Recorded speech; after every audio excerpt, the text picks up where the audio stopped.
I was very young in those days and very enthusiastic, and my technique for distributing books was that if people would talk, sometimes I would interrupt them. So Srila Prabhupada was kind of talking, and then at one point he was asking me some question, and he kind of leaned back. He was dressed, he had no shirt on, he just had his cloth on, and it was a sunny, beautiful day, and he was so beautiful, and he was sitting like this, very sweetly and very ecstatically, just leaning back, and then he'd lean forward, his eyes would get really big, and he would ask these questions. So at one point, he leaned back, I think he was thinking, and he started a question, and I just interrupted him and finished the question for him. And just at that moment, there was one sannyasi who was one of his servants who just happened to be walking by, and he heard me do it. And he went, like, and I thought, oh no, I was so embarrassed. And I closed my mouth, and I just kind of looked at Prabhupada, but Prabhupada was just kind of like finished the sentence again and clarified it. And so then we were talking more back and forth, and he was telling me all these sweet stories about salesmanship and about women and about preaching, and just very beautiful, sweet things, and a few things about himself when he was preaching. And then he started to say some comment, and it was a very deep comment.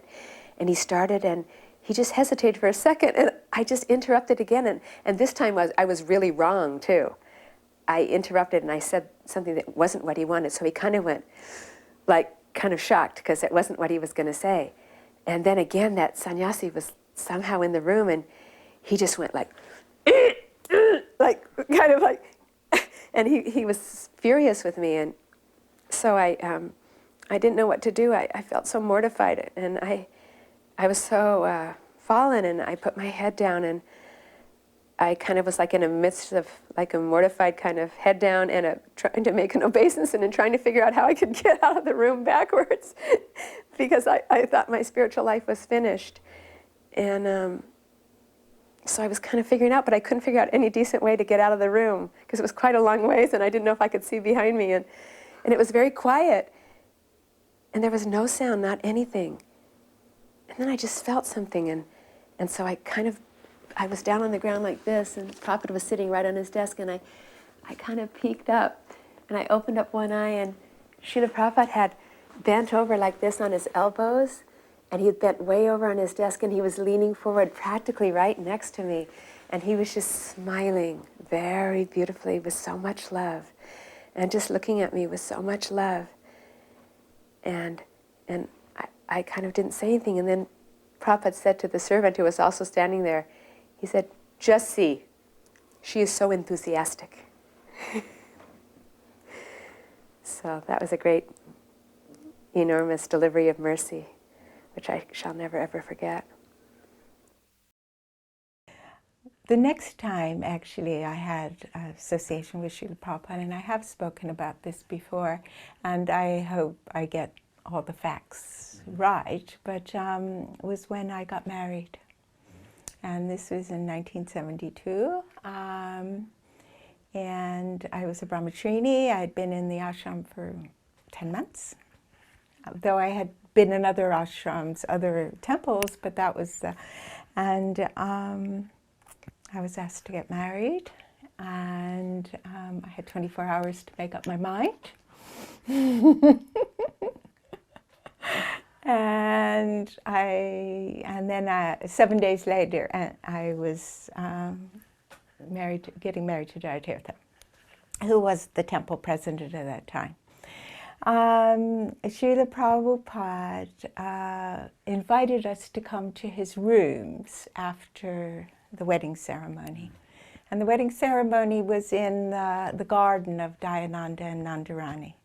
And Dayananda was the priest. And this was one of the first times when Prabhupada was getting upset because devotees weren't following their vows. And they were getting married in front of the deity, and then they weren't following through. Somebody would leave or something would break. So Prabhupada said, no, you get married in the garden, and then you come and come to see me. So we made, so within 7 days it was make a feast, make a kurta, make a bead bag, and garlands, do everything. And so we went to Srila Prabhupada's quarters, and at that time, Prabhupada was giving, it was the 1st of October, 1972. So on the 26th of October, Prabhupada in Los Angeles gave a lecture, and he was talking about his own marriage. And he was talking about that, you know, his father, he was some attraction to one particular woman, but his father chose the one that was a little less attractive because a beautiful wife was the enemy, right? And so anyway, so this was in the background. That was like 4 days before or something. And so anyway, we come to meet Srila Prabhupada in the garden in Los Angeles. And Prabhupada was sitting on his asana. And it was early afternoon. And so we come with a plate of prasad. And we're at the gateway of the doorway. And Srila Prabhupada looks up at me. And he looks at Jaitirtha, and then he looks at me. He said, "Oh, she is beautiful." I went, "Oh my God, I'm an enemy already." And then he smiled, this like oceanic smile, and just kind of winked, you know. And it was like he was just being a loving father, you know. And he was telling, and so he had us come and sit. And so we were just kind of, and I gave him the plate of prasad, and then we sat down, and we were just so far back, and he said, no, to come closer, come closer. And so it was like we were like bumping up against Srila Prabhupada, really right there. And he just was so full of affection, you know. And then he said, and so fatherly. And so we sat there, and so he took his drink. And, you know, the prasadam was there. He just took the drink because he had taken, and he lifted his hand, you know, like he would with the drink. And then he savored it, and then he closed it, and he lifted it again. He looked over at Jaitirtha and said, "And she can cook." I went, "Phew, at least I can do something." No, by your grace, Srila Prabhupada. And then he asked so lovingly, "So what do your parents think of this Krishna consciousness, you know?" And it was just like a funny story, because I rang my mother a couple of days before the wedding and said, "Oh, by the way, Mom, I'm getting married on Saturday." And she said, "Can I come?" In Chicago she was. So we got her a ticket, and she came, but she didn't come into the garden with Prabhupada, but she was the only lady in the wedding who sat on a chair, you know, everyone, because it was all devotees, you know. So Jaitirtha's parents had come. Anyway, I told Srila Prabhupada that my mother was very favorable and respectful, and that when she washed her dishes, she used to chant Hare Krishna. You know, she was a Catholic, but she did that. And then I presented Prabhupada. My mother had given me a check for my wedding for $50. And so I presented Prabhupada with my dowry, my check, you know, which came back to me years later. My mother saved it with his signature on the back of it from the 1st of October, 72.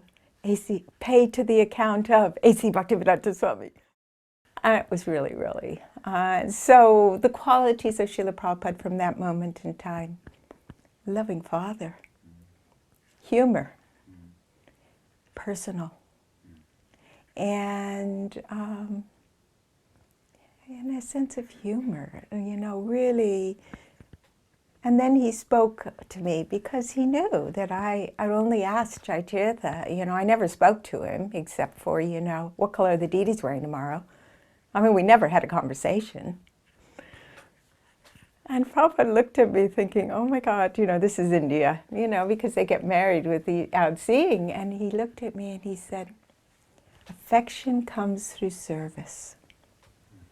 If Krishna is in the center, your marriage will be successful. It was 1974, I think, or 75, and then Prabhupada was in LA, and that's when, you know, we went, Stoka Krishna went to Srila Prabhupada and said, we want to go to India, and Prabhupada said, go to Vrindavan. So we went, and Stoka Krishna ended up being, helping a lot with the temple management there and doing a lot of wonderful service. And anyhow, I was just very grateful to be there. But it was very difficult sometimes to have any personal contact with Srila Prabhupada.